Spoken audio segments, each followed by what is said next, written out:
नमस्कार दर्शकवृन्द, दिनभरका देश विदेशका प्रमुख खबरहरू समेटिएको नेपाल टाइम्सको टप 50 बुलेटिनमा स्वागत छ। म रश्मिता उदास। सुरु गरौं आजका प्रमुख खबरहरू। आज कन्काई, कमला, बागमतीमा आकस्मिक बहाव बढ्न सक्ने, पश्चिम राप्ती, तिनाउ, बबई र सहायक नदीमा पानीको बहाव बढ्दो क्रममा तुलनात्मक रूपमा तराई क्षेत्रमा धेरै पानी पर्ने सम्भावना।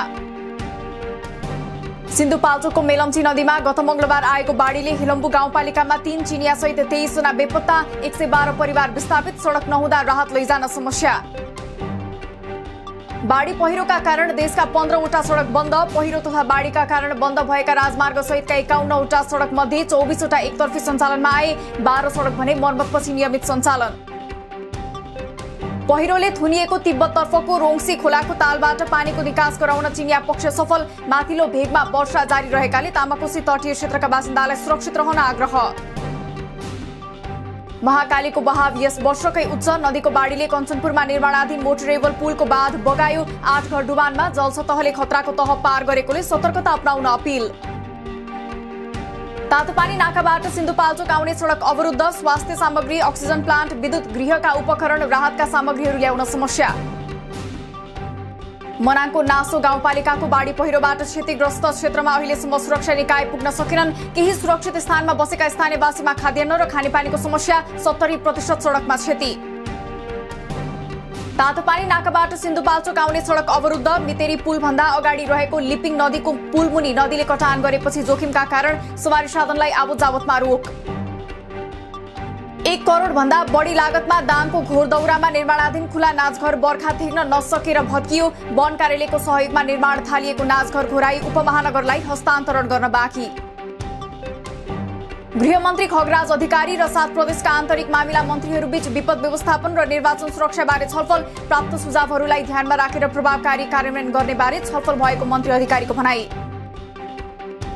सुदूरपश्चिमको मन्त्री परिषद पुनर्गठन विरुद्धको रिटमा अन्तरिम आदेश दिन सर्वोच्चद्वारा अस्वीकार। जवाफसहित 7 दिनभित्र उपस्थित हुन इजलासद्वारा सरकारलाई निर्देशन। नेपालमा गएको 24 घण्टामा 10,000 बढीमा गरिएको परीक्षणमा 2442 जनामा कोरोना पुष्टि। आजै 3456 जना डिस्चार्ज। आज थप 51 जना कोरोना संक्रमितको मृत्यु। हालसम्म संक्रमणबाट 8726 जनाले ज्यान गुमाए। देशभर 55532 जना सक्रिय संक्रमित। उपत्यकामा जारी निषेधाज्ञा एक साता थपियो। निजी सवारी साधनमा जोरबिजोर प्रणाली लागू। सुनचाँदी भाडा पसल आइतबार, मंगलबार र बिहीबार तथा कपडा पसल, डिपार्टमेन्टल स्टोर तथा खेल सामग्री पसल सोमबार, बुधबार र शुक्रबार खुल्ने। पर्सामा केही परिमार्जन सहित असार 13 गतेसम्म निषेधाज्ञालाई जारी राख्न सिफारिस। स्थानीय तह अनुसार आलोपालो भीडभाड नहुने गरी कार्यालयहरूले सेवा प्रवाह गर्न र कार्य सञ्चालन गर्न गराउन पाउने। गुल्मी सदरमुकाम तमघासमा रहेका व्यवसायीहरूले अनिवार्य एन्टिजेन परीक्षण गर्नुपर्ने। खुकुलो निषेधाज्ञामा पसल व्यवसाय सञ्चालन गर्न एन्टिजेन रिपोर्ट नेगेटिभ आएको हुनुपर्ने। परीक्षणको नतिजा अनुसार निषेधाज्ञाबारे निर्णय गरिने। अग्रपंक्तिमा खटिएर काम गर्ने पत्रकारलाई कोरोना खोपको व्यवस्था गर्न सर्वोच्चद्वारा अन्तरिम आदेश जारी। पहिलो खोप लगाएकालाई दोस्रो र पहिलो पनि नलगाएकालाई पहिलो डोज दिन अन्तरिम आदेश। कमिसनको खेलमा लाग्दा सरकारले खोप ल्याउन ढिलाइ गरिरहेको कांग्रेस नेता प्रकाश मान सिंहको आरोप। पहिलो डोज लगाएका अधिकांशले दोस्रो डोज खोप लगाउन नपाएको उल्लेख। 2 पटकसम्म म्याद थप्दा पनि अक्सिजन प्लान्ट नल्याउने आपूर्तिकर्तालाई स्वास्थ्य सेवा कार्यालयद्वारा कारबाही। ठेक्का सम्झौता गरेको नेपटेक मेडिकल सप्लायर्स काठमाडौँलाई ठेक्का सम्झौता तोड्दै धरौटी जफत। दोस्रो लहरको कोरोनाको केन्द्रबिन्दु बनेको बाँकेको अवस्था सामान्य बन्दै। जिल्ला अस्पतालमा हाल 74 जना बिरामी मात्र उपचाररत। 80% शैय्या खाली। झापा स्थित दुर्गा प्रसाईको बीएनसी अस्पताललाई सर्वोच्चले दिएको अल्पकालीन आदेश बदर गर्न माग गर्दै शशि विक्रम कार्कीद्वारा निवेदन पेश। अन्तर्कालीन आदेश त्रुटिपूर्ण रहेको उल्लेख। नेपाली कांग्रेसको सभापतिमा शेरबहादुर देउवाको दाबीप्रति उपसभापति विमलेन्द्र निधिको असहमति। समूहभित्र पहिले जस्तो एकमत नदेखिने देउवाको संकेत। सभापति देउवालाई उपसभापति निधिसँग वान अन वान वार्ता गर्न कांग्रेस संस्थापन पक्षका केन्द्रीय नेताहरूको सुझाव। निधिलाई मनाउन पहल गर्ने पनि उल्लेख। देशको चौतर्फी संकटको प्रमुख कारण राजनीति, दल र नेतृत्व भएको जसपा नेता डाक्टर बाबुराम भट्टराईको स्वीकारोक्ति। रूपान्तरण गर्ने आँट नभए समयले कसैलाई नपर्खने चेतावनी। लुम्बिनी प्रदेश सरकारमा मन्त्री बनेका 4 जना सांसदलाई जसपाको उपेन्द्र यादव पक्षले फेरि सोध्यो स्पष्टीकरण। 5 दिनभित्र वस्तुनिष्ठ सन्तोषजनक लिखित स्पष्टीकरण बुझाउन निर्देशन। नयाँ कार्यविधिलाई टेकेर पर्वतको जलजला गाउँपालिकाले बर्खामा पनि नदीजन्य पदार्थ उत्खनन र निकासीका लागि ठेक्का लगाउने, आपूर्ति बढाई, आन्तरिक आय स्रोत बढाउने र चोरी निकासी रोक्ने गाउँपालिका अध्यक्ष यामबहादुर मल्लको भनाई। भूकम्पबाट क्षतिग्रस्त पशुपत क्षेत्रमा रहेको राम मन्दिरको पर्यटन मन्त्री उमाशंकर अर्गरियाद्वारा शिलान्यास। 7 करोडमा 2.5 वर्षभित्र सक्ने गरी भूकम्पबाट क्षतिग्रस्त मन्दिरको पुनर्निर्माण सुरु। सञ्चार गृहहरूले श्रमजीवी पत्रकारलाई कामबाट हटाउने र पारिश्रमिक नदिने गुनासो आएको पत्रकार महासंघको भनाई। महासंघले सोमबारदेखि विभिन्न सञ्चार गृहहरूमा अनुगमन गर्ने। अब विद्यालयहरूले कार्यविधिभित्र रहेर आफ्नो अनुकूलतामा कक्षा 11 को नतिजा मूल्याङ्कन गर्न सक्ने। कक्षा 11 को मूल्याङ्कन अक्षराङ्कन पद्धतिबाट नै हुने र 11 मा अध्ययन गरेको विषयमा कक्षा 12 मा अध्ययन गर्न दिइने। कालोपत्रेको माग गर्दै धनगढीमा स्थानीयले खिलाम्बे सडकमा धान रोपे। ठेकेदारको लापरवाहीले कालोपत्रेमा ढिलाइ भएको र 3 वर्ष अघि सडक भत्काएर छोडिदिएपछि हिलाम्बे हुँदा अब जावतमा शास्ति भएको स्थानीयको आरोप। डडेलधुरामा एक युवती मृत फेला परेको घटनाको अनुसन्धान गर्न प्रदेश प्रहरीद्वारा धनगढीबाट प्रहरीका 2 टोली परिचालन। मृतकको शरीरमा बाहिरी चोट नदेखिए पनि हत्या भएको प्रारम्भिक आशंका। सञ्चारकर्मी समेत रहेकी रूपा सुनारलाई दलित भएकै कारण कोठा नदिएको आरोपमा बबरमहलकी एक घरबेटी सरस्वती प्रधान पक्राउ। कोठा खोज्ने क्रममा जातीय विभेद गरी कोठा नदिएको भन्दै जाहेरी। चितवन र नवलपुरबाट नियन्त्रणमा लिएको 5695 किलो अवैध धानको बिउ खाल्डोमा पुरेर नष्ट गरियो। बिउ बिजन समितिले उपयुक्त बिउको सूचीबाट हटाएको धान 33 केजी नमुनाको रूपमा राखेर बाँकी सबै नष्ट।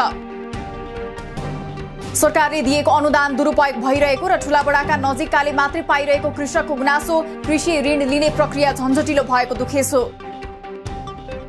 कोरोना संक्रमणलाई नियन्त्रण गर्न आज रातिदेखि अर्को सूचना जारी नभएसम्मका लागि ओमानमा रात्रिकालीन कर्फ्यू लगाइदै अत्यावश्यक व्यवसाय भने सञ्चालन गर्न पाइने। नेपाललाई कोरोना विरुद्धको लडाईँमा सहयोग गर्न युएईमा कार्यरत नेपालीहरूले झण्डै 47 लाख संकलन गरे। संकलित रकमबाट नेपालमा पीसीआर टेस्ट किट पठाउने तयारी। नेपालमा स्थायी लेखा नम्बर प्यान लिनेको संख्या 40 लाख नाग्यो। चालु आर्थिक वर्षको 10 महिनामा 7,06,000 नयाँ प्यान जारी। भ्याटमा दर्ता हुने कारोबारीको संख्या 2,88,000 पुग्यो। चालु आर्थिक वर्षको पहिलो 10 महिनामा सरकारले लियो करिब 1 खर्ब 80 अर्ब ऋण, 67 अर्ब 10 करोड वैदेशिक र 1 खर्ब 12 अर्ब 52 करोड आन्तरिक ऋण, 14 अर्ब 33 करोड वैदेशिक अनुदान प्राप्त। चालु आर्थिक वर्षमा 2 खर्ब 2 अर्ब बढीको अन्तर्राष्ट्रिय विकास सहायता प्रतिबद्धता प्राप्त। सहायता गत आर्थिक वर्षभन्दा 35.3% बढी। सबैभन्दा बढी विकास सहायता अधिकतम 26.7% सडक पूर्वाधारमा। मौद्रिक नीतिमा उद्योग क्षेत्रका समस्याहरूलाई सम्बोधन गर्न माग गर्दै राष्ट्र बैंकलाई रूपन्देही उद्योग संघले बुझायो ज्ञापन पत्र। उद्योग धराशायी बन्दै गएकाले मौद्रिक नीति मार्फत राहत प्रदान गर्न माग। महामारीले प्रभावित पर्यटन क्षेत्रलाई नागरिक लगानी कोषले सहयोग गर्ने। कोभिड प्रभावित विशेष सापटी अन्तर्गत सहयोगीको खातामा जम्मा भएको रकमको 50% सम्म सापटी लिन सकिने। स्विस बैंकमा नेपालीहरूले जम्मा गरेको निक्षेप मौजदात रकमको आधारमा नेपाल दक्षिण एसियाका देशहरूमा 4थो नम्बरमा। बढी निक्षेप राख्नेमा भारत, पाकिस्तान र बंगलादेशपछि नेपाल। 51 कम्पनीलाई जोखिमयुक्त भनेर नामै सार्वजनिक गरेपछि नेपाल धितोपत्र बोर्डलाई सर्वोच्चद्वारा 15 दिनभित्र कारण देखाउ आदेश जारी। बोर्डले लगानीकर्तालाई त्रसित र आतंकित बनाएको साथै नियामक क्षेत्राधिकार बाहिर गएर बजारलाई प्रभावित पारेको उल्लेख। शेयर बजार परिसूचक नेप्सी आज एकै दिन 63 अङ्कभन्दा धेरैले घटेर 2905.14 बिन्दुमा झर्यो। नेप्सी घटेसँगै कारोबार रकम पनि 12 अर्ब नजिक खुम्चियो। सुन चाँदीको भाव आज पनि घट्यो। सुन आज तोलामा 800 ले घटेर 90,000 कायम। आज चाँदीको भाव पनि 15 रुपैयाँले घटेर तोलाको 1290 निर्धारण। युरोकप फुटबलमा आज समूह ए का 2 वटा खेल हुँदै। आज हुने खेलमा इटली र वेल्स र स्विजरल्यान्ड र टर्की एक आपसमा भिड्दै। म्यानमारलाई हतियार बिक्री बन्द गर्न विश्वका सबै मुलुकलाई राष्ट्रसङ्घको आग्रह। राजनीतिक कैदीहरूलाई रिहाईको माग। 4 वर्ष अघि रोहिङ्ग्यामाथि भएको दमनलाई सम्बोधन नगरेकोमा केही राष्ट्र असन्तुष्ट। चीनले आफ्ना नागरिकलाई 1 अर्ब भन्दा बढी डोज कोरोना खोप लगायो। यो वर्षको अन्त्यसम्म 70% नागरिकलाई पूर्ण खोप लगाइसक्ने चीनको लक्ष्य। इरानको नयाँ राष्ट्रपतिमा इब्राहिम रइसी निर्वाचित भएपछि इजरायलद्वारा चिन्ता व्यक्त। रइसी अहिलेसम्मकै कट्टर राष्ट्रपति रहेको र इरानको परमाणु गतिविधिमा रइसीले बढावा दिने इजरायलको दाबी। र अस्ट्रेलियाले अन्तर्राष्ट्रिय सीमाना तत्काल खुला नगर्ने। विशेष सेवा र अवस्थाका लागि भने निर्धारित शर्तहरू पूरा गरेर हवाई यात्रुहरूलाई भने अस्ट्रेलिया आवत जावतमा कुकुलो। दिनभरका देश विदेशका प्रमुख खबरहरू समेटिएको नेपाल टाइम्सको टप 50 बुलेटिन अहिलेलाई सकियो। हामी भोलि फेरि टप 50 समाचारका साथ उपस्थित हुने नै छौं। नेपाल टाइम्सको युट्युब च्यानल सब्स्क्राइब गरिदिनु भएकोमा र फेसबुक पेज लाइक गरिदिनु भएकोमा धन्यवाद। ताजा खबरहरू नेपाल टाइम्सको अनलाइन पोर्टल www.nepaltimes.net मा पनि गएर हेर्न सक्नुहुनेछ। नेपाल टाइम्स हेर्दै गर्नुहोला। नमस्कार।